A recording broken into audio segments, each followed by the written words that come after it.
Through the band Midnight Oil and his long association with Greenpeace and as patron of the Australian Conservation Foundation, our first guest has been a prominent activist for environmental causes. Ladies and gentlemen, please welcome Peter Garrett.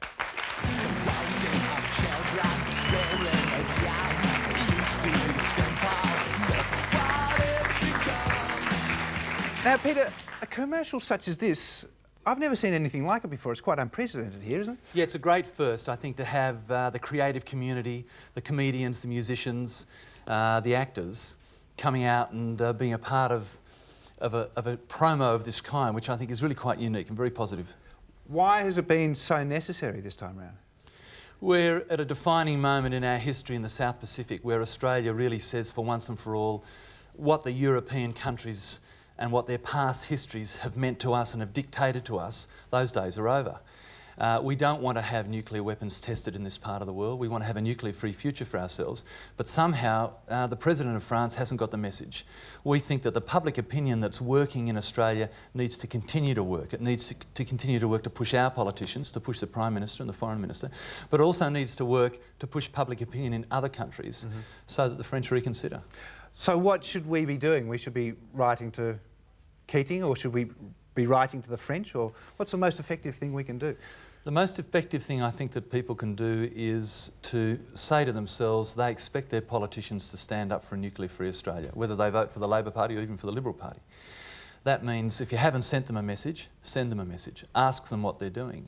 It means making consumer choices and taking consumer preferences where you have an opportunity to do that.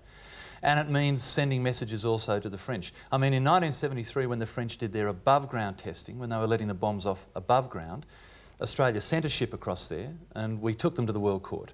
Now, the politician ship that they were planning here, it looks like that's fallen through. Yeah. I think it's a good opportunity for the Prime Minister to come in and say, well, look, we'll send an unarmed Navy vessel, we'll put the doctors and we'll put the support services on board because there'll be citizens flotillas going there. The Rainbow Warrior will be in the Pacific. People are sailing yachts into the Pacific. It would be tremendous for the Australian government to really take the highest possible profile and be the most outstanding voice in this region to stop the testing. Because at the moment, the New Zealanders seem to be doing a lot more than we are, aren't they? Yeah, I think they're sort of leading the push in the Pacific at the moment. New Zealand made up its mind a decade ago that they didn't want things nuclear. They thought that the radioactivity, the nuclear weapons coming in was something that they didn't want to be a part of. They had a different vision for their country, which I think is tremendous. Australia's catching up to that. But because we're a bigger country in our region, it's really important for the Prime Minister and for Senator Evans to take a preemptive role. Now, there's a parliamentary delegation that's going to Europe. There are activities and other things happening in Europe, but we're not seeing the Prime Minister take the lead on it.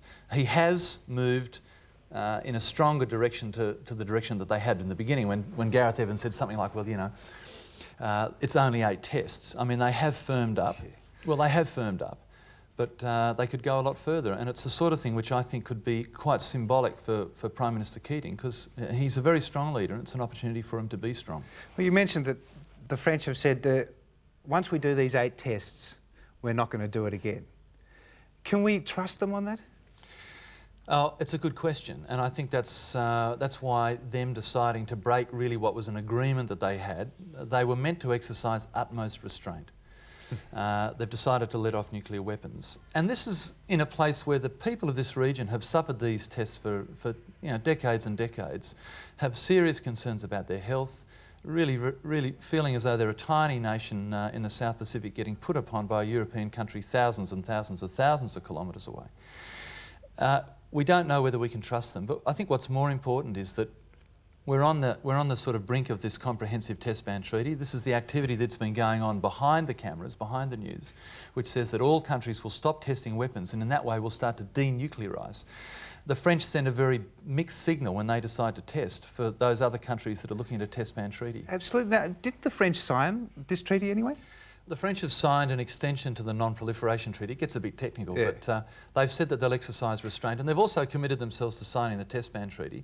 President Clinton last week, some people might have noticed, also said that the Americans would be prepared to sign on to this treaty. However, the President has reserved his right to consider in America's interest what he would do if the situation changed. I mean, what we're really saying here for Australians, and what I've been campaigning about, and many other people, Greenpeace and musicians and community groups for many years, is this thing which is, and it's to do with uranium mining as well, because we haven't got a safe, effective and beyond reasonable doubt way of safeguarding radioactive waste, this part of the world, which people love, which has got tremendous environmental qualities to it, shouldn't have anything to do with nuclear weapons, shouldn't have anything to do with nuclear waste, shouldn't have anything to do with uranium mining. This is the way we're defining a 21st century vision of the South Pacific.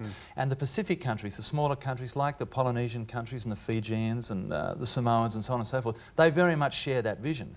So the new Australia ought to be a cleaner Australia, it ought to be a nuclear-free Australia, and that's why I think the French decision is people find it so horrible. It's arrogant.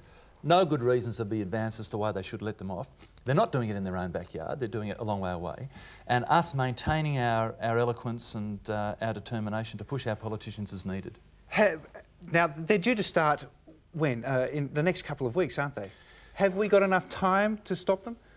Well, that's a good question. I mean, what's happening in Europe is that the European Parliament is looking at possible ways of injuncting the French. There are mass movements through Germany and Scandinavia and through the whole of Europe where people are really picking up a campaign which has been influenced by what the Australians have done. So it's been tremendous. In a way, we've sort of set the thing in motion with the big rallies that we had. It's really a test about a politician's personality. Does he want to go down in the history books with a big black mark across his name, or does he want to be really statesperson-like and reconsider? We still have time.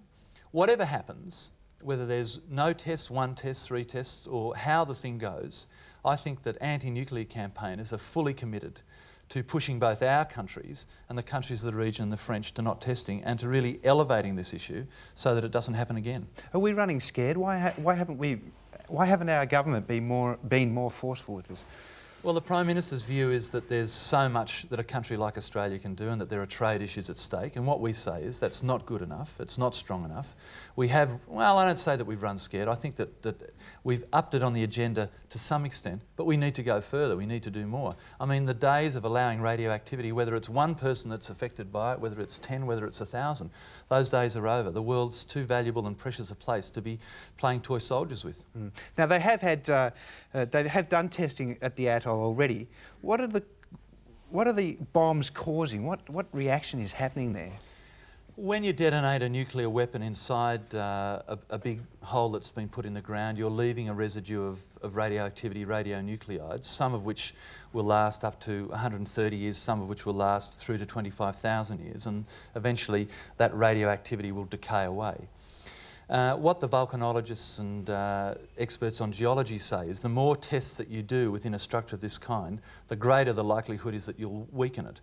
And even the tests and the scientific research that the government's people did earlier last week shows us is that within 10 years to 25 or 30 years, you can expect there to be some kind of effect. Now, I mean, the frightening thing about nuclear weapons, the frightening thing about radiation, is that it's not something that fades away and disappears. It comes into the food chain, it comes into our genetic structures. So as organisms transmit it through birth and death to their children and so on and so forth, it can come into us. And so we'll all have elements of radioactivity in us, like the Australian soldiers in Maralinga had, like Aboriginal people in Maralinga had when the British tested their weapons here in the 50s. Yeah. So that's what we've got there. We've got sitting there this residue of tests. There have been hundreds of tests, over 100. The above ground tests, that stays in the atmosphere. The below ground tests, it stays within the basalt and of the coral. It stays within whatever they try and put it in, but it can't stay there forever because the inevitable decay of time, of erosion, of the effects of seawater and so on and so forth will mean that sooner or later it's going to make its way into the immediate environment and then outwards through the Pacific. So quite simply, we've got to stop it. We have to stop it. It's an issue that really defines our time. It's something which I don't think any Australian really wants to tolerate. We expect our politicians to be stronger, and if people haven't made a consumer choice, if they haven't sent a message to the Prime Minister or the Foreign Minister, please take the time for a fax, a phone call or a letter. If you want to add your voice to the protest, you can write or fax the Prime Minister. Send your letters to the Honourable Paul Keating, care of Parliament House, Canberra 2600, or fax on 06 273 2923. And please thank Peter Garrett.